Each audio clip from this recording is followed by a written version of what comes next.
Hey everybody, it's Carlos with Texas Longhouse Mead. It's been a while, just want to stop by and do a quick little video, show you guys what we've been doing, that we haven't been slacking off and not doing anything here at the mead in the brew room. So as you can see here, we have a couple meads that I'm getting ready to try out. I'm trying to figure out, I already have one picked out for I guess amateur competition, you can call it, doing the most, and Man-Made Mead are hosting the Mead Stampede this year. It's gonna be the first one, hopefully of many. And so I already have one picked out. That one's kind of, you know, not giving away a whole lot about that one. But these are the other ones that I have made, ready to go right now, almost ready to go for some of them. And so we're just gonna kind of go through, taste a little bit, and try to figure out what we're gonna do and show you that we're not slacking over here. So first off, I'm gonna start off with the Guajillo one. This is the one I made a video on, I'd say it was probably about a month ago, where I said it was supposed to taste like butterscotch and caramel mixed together, like a good solid blend of it. The Guajillo honey that I got this time is actually from a different apiary. I wish I had the name on me right now. Sweetness. I think it's in the video before. But again, so this one took a little bit longer than expected to ferment. Actually kind of stalled there for a little bit. I had to get some potassium carbonate to get the pH up a little bit to get it to start fermenting again. Because as you know, if the pH gets too low, or if you don't know, if the pH gets too low or gets outside of a certain range, it actually causes issues with fermentation. And this one, the pH actually fell, I want to say it was like 2.94. And usually you want to stay around like 3.3, 3.5. So anyways, had to do that, let it ferment a little bit. It actually came out real clear. This one is a little hazy right now because I back sweetened it, so wait for it to clear again. But here's the first taste of it. With back sweetening and everything. So here we go. Right off the bat, I get more of like a mesquite honey smell to it. It does come from South Texas. If I remember correctly, the Guajillo brush or whatever is kind of in the same family as mesquite, so you can get a little bit of that. Oh. You can smell the honey in there. Definitely smells like the Guajillo honey that we got. Have some left over back here. But definitely get the Guajillo honey. So let's give it a taste.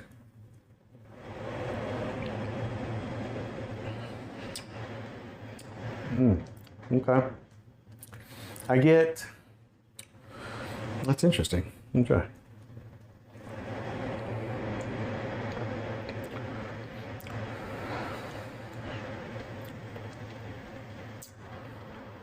I kind of get like a little buttery flavor coming through it, on a little bit of butterscotch flavor.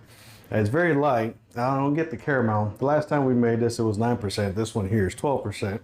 And I also want to say that the temperature difference for the last one compared to this one was actually like different by 4 degrees. The last one I want to say was like 67, 68 degrees, and this one was about 64, 63, 64, on 65 at the high end. And even though it doesn't seem like that wide of a range for temperatures, different temperatures you can actually get different flavors to come through. So this one's actually pretty good.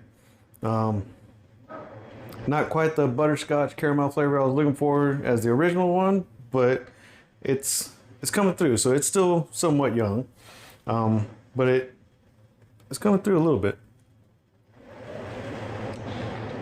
And then the next ones that we have going are kind of something I've been experimenting with, or just started experimenting with, trying to get ready for the summer brews to go on. So this one here is our tart cherry lemonade. Used tart cherry juice, whole tart cherry juice, and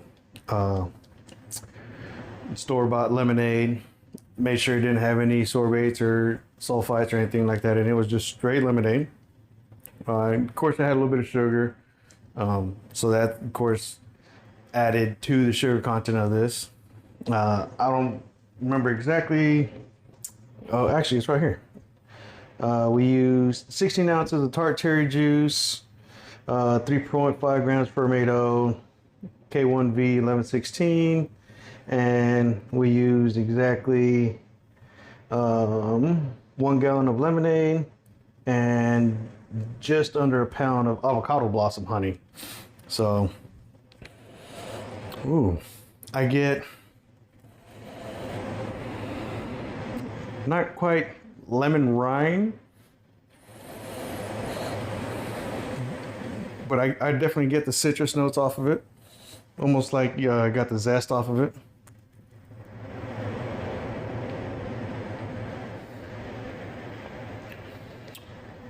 Ooh, that's nice. The tart cherry comes through. It's very light, not overpowering, because with most lemonades you want the lemonade flavor. So whatever additional flavor you add in there, you want it to accent the lemonade. Just think of you go to Sonic or get a cherry limeade. You definitely get the limeade, but then you get the cherry that comes through right after that. And this one is the same. That's gonna be a good summer brew. This one's 6%, so that should be good. I have a 2-gallon keg that I ordered. That's gonna be that's on its way, because these ones I do want carbonated. They're only 1-gallon batches, so I'm getting a little keg so that way we can do test carbonation for you smaller batches, because I don't want to put 1 gallon into our 5-gallon kegs, because then we're just wasting space and wasting CO2 just to try to get a gallon carbonated. So, and this one is one I'm actually excited for. This is the pina colada. Same thing, it's just a store-bought pina colada juice. This one is 1 gallon of pina colada juice, 2/3 pound of Tupelo honey, and QA23, and 3 grams of fermento.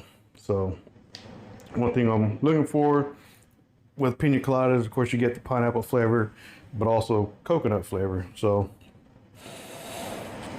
definitely get pineapple. Get the coconut's very, very faint, mild, but it's there. It smells amazing.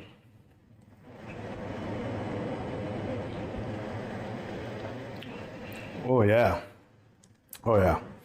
I thought about using orange blossom honey for this, but I didn't want it to almost try to compete with the flavor coming out, pineapple, orange blossom, stuff like that. So, but I wanted something a little bit smoother, a little bit more savory, which is why I choose the Tupelo. I like it. It's a good flavor. It's a mild flavor. Tupelo can be overpowered by many different juices and stuff like that, but I wanted something that would complement the pina colada, and I think that one actually came out pretty good. This one too, if I haven't said, is also 6%. And then this one is the avocado blossom. I use Hungarian oak cubes to add some tannins after it. I tried it right after fermentation, and this one is 10%, and it was missing something. It was the first time I've used avocado blossom. This is actually the test batch that we did to figure out what avocado blossom tastes like just naturally, so that way we can build recipes off of it. That's one thing I always suggest to everybody: when you make meads with new honey, always make a traditional with it to see what kind of flavors that honey will impart once it's fermented. The first time I tried it after it was done fermenting, I got almost like pie spice flavors that were coming off of it. Definitely, how do I explain it? Something that would definitely aid in other aspects, which is why I ended up using it in the tart cherry lemonade, just to kind of get some spices that came out a little bit, add just a little bit of complexity to it. But that, again, that one came out good. And then from there, I also, when I first tasted it, had again the pie spice. I said it's gonna be good with the sizer, which is what we have here. We'll get to that one here in a minute. I'm gonna try this one with the Hungarian oak in it.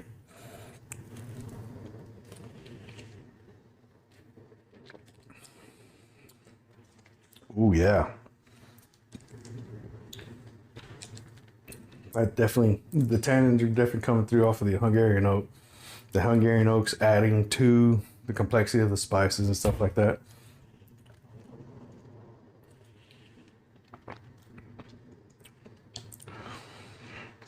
Oh yeah, that's good. It's missing something, missing that balance with the acidity, tannins, the sweetness. So I'll probably have to come back through, hit this one up a little bit with probably some acid blend. I'm gonna run some bench trials on that. So anyways, going into our sizer. Like I said, this is our Treetop 3 apple juice, 3 apple juice, with the avocado blossom. This started at, I used actually Nottingham ale yeast for this one. Go Firm, 6 grams, Fermento, 3 grams at pitch. One thing I learned about sizers, when you pitch your yeast and everything like that and it starts fermentation, that first day, fermentation just takes off, in 24 hours. Then you come back, if you're not on top of, adding your nutrients and stuff like that, or adding just a little bit extra up front, you'll start getting like a sulfur smell. I had 2 brews that did that to me with the sizers, and after some digging, for whatever reason, sizers take a little bit extra nutrients to keep the healthy fermentation going. If not, for whatever reason, I'm still looking into it, trying to understand why it does it, but it stresses the yeast out. So it just blows through the sugar real quick, yeah. Anyways, so I always add the first part of my Tosman protocol, which is Fermento. I always add the first addition of nutrients at pitch, and then I'll religiously watch it. 23 hours and 30 seconds coming up. Hey, we're getting ready to start adding some more. Anyways, yeah. Ooh, that cinnamon. Oh yeah. One thing I recommend: try to find different cinnamons to understand. That way, you understand what I'm saying here.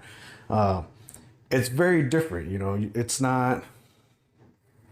Cinnamons are different depending on which region they come from. I don't know if I'm not 100% sure where the cinnamon that they get in the store from, but it's the only place I'll go to get the cinnamon now because I love the way it adds to the sizers.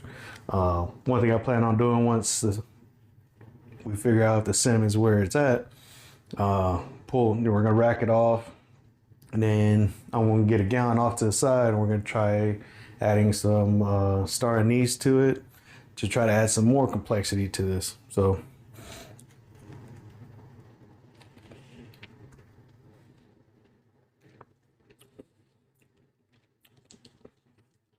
far that's moving along good. Cinnamon probably need a couple more days in there. I'll try it again tomorrow. You want to taste your brews regularly to make sure that they're progressing how you want them to. Yeah, it's nice to brew for other people. That's definitely what I do. My friends, family, I brew for everybody else, but I also brew for me. And the way this is going, we're getting there. Brew what you like, but definitely be willing to try different things, try different avenues of approaches. Like I said, I've used several different cinnamons, and for whatever reason, that one cinnamon is the only one I'll ever use for this. Now I might use a different one for another brew, but That just comes with figuring out what you want, what flavors you're looking for, and how you want to develop it. So, and then here, this is our dessert mead, I guess you can say. This one's 15%. I originally made it. It's on the Facebook post. A lot of the stuff. If I don't make videos for it, if you follow me on Facebook, Texas Longhouse Mead, you'll see the different brews that we're doing. And this one was one of the ones that I did on Facebook. It's a blueberry hibiscus with orange blossom honey. Now, when I originally made this, I knew, the honey was starting to crystallize. Poured some more water on it, tried to dissolve everything, added the blueberry juice, added the hibiscus, and put it off to the side. The next day, I checked the gravity. I want to say the gravity was 1.100. When I came back the next day, the gravity had actually gone up. I used blueberry juice and hibiscus and the honey, and that was it. And of course, in water. When I came back the next day, the gravity had actually gone up almost 20 points. So it was 1.120. So I don't know if the honey didn't dissolve all the way when I originally took my first reading. So I didn't know how much. Yeah, it's only been 24 hours, but the fermentation was going. It was healthy. It was fully active. So I don't know exactly how much honey it went through. I'm assuming not much, but at the same time, I don't know exactly where this honey started at, or the original gravity started at. So, calling it 15%. And this one, we're letting age for a solid while. Finished out at 1.024. And it was good. It wasn't overly sweet. It had a little bit of bite to it bitterness from the hibiscus. But again, it was still young, still developing. I want to say it's 3 months old now, 4 months old. And everything's starting to mellow real good, real well. And now I have 3 gallons that are sitting on Hungarian oak. And then I have 1 gallon that's sitting on American oak. My personal preference, I like Hungarian oak, especially for like berry meads. I think Hungarian oak adds more of like a sweetness to it. It blends well with it. The American, you kind of get more of a whiskey, bourbon flavor with it. Not the actual flavor of the bourbon, but like when you drink it, you can actually get like the wood flavor that comes off of it. And that's, what I get from American. I have some friends that like the American one over the Hungarian, and I have other ones that like the Hungarian over the American. So we're trying it both ways to kind of see which one develops better. Have my Cavassier one, my mixed berry, blueberries, strawberries, raspberries, blackberries. My favorite for that one was the Hungarian. One of my friends, actually Mike, the co-brewer, his favorite was the American. Absolutely best thing he's ever had. So he says, we're trying it different ways. See what works, see what doesn't work, see how long, different times. So we're getting there. Anyways, this is the blueberry hibiscus with the American. And again, you definitely get the American oak in here. Oh yeah.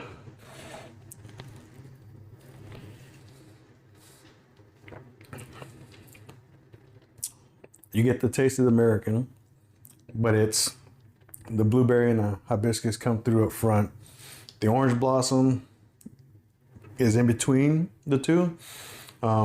If you breathe it in as you're swallowing, you'll get the American, and then it goes into the blueberry and hibiscus. You do get the orange blossom honey in there. Actually, not bad. I'm still thinking we're calling it 15%. Just because, again, we don't know where it started. We're just calling it 15%. But it doesn't have a 15% bite. So that's actually pretty good. I like it. Then this one is the blueberry hibiscus with Hungarian. Our big one back here. And this one, you get a faint oak smell, which is one thing I like about the Hungarian. It's not overpowering like the American is. That smells good.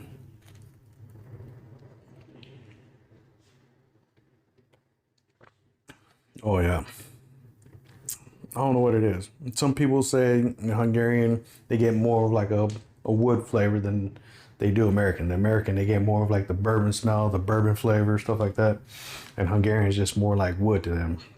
But for me, the Hungarian actually comes through sweeter. You know, it's mild, not overpowering. It lends itself to the flavor.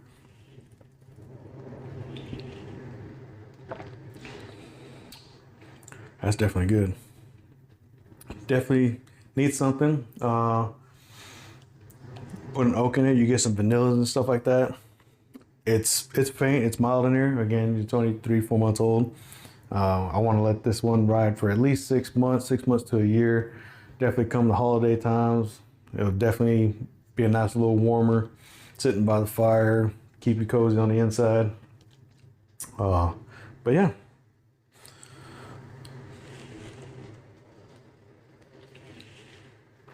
The complexity is there, but I think I want to see the vanilla's coming through now when you actually let it sit, think about it.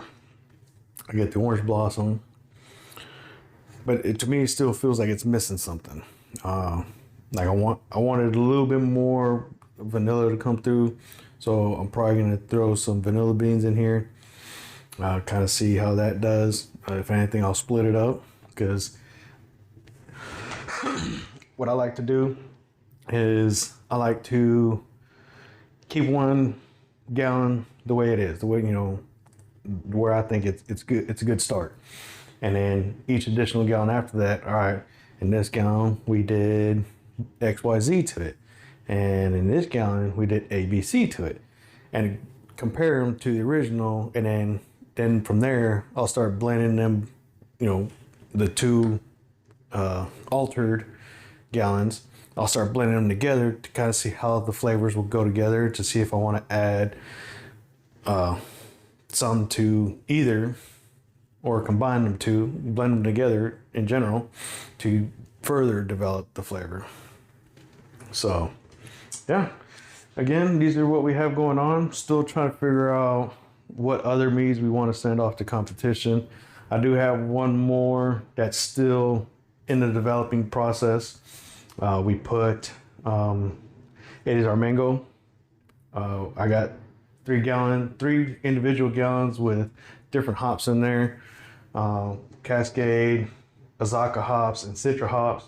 And then we have 5.5 gallons of mango habanero that the habanero is still developing. I add habaneros little by little so that way the habanero doesn't overpower the mead. So this one's still developing. I taste it almost regularly. But again, listening to another podcast, Man Made Mead, he had Flora Brewing on, and she mentioned Yakima Valley has a hops that's HBC 586, I believe it is. I have it in the fridge here, but it has a mango flavor that adds a little bit of spiciness to it.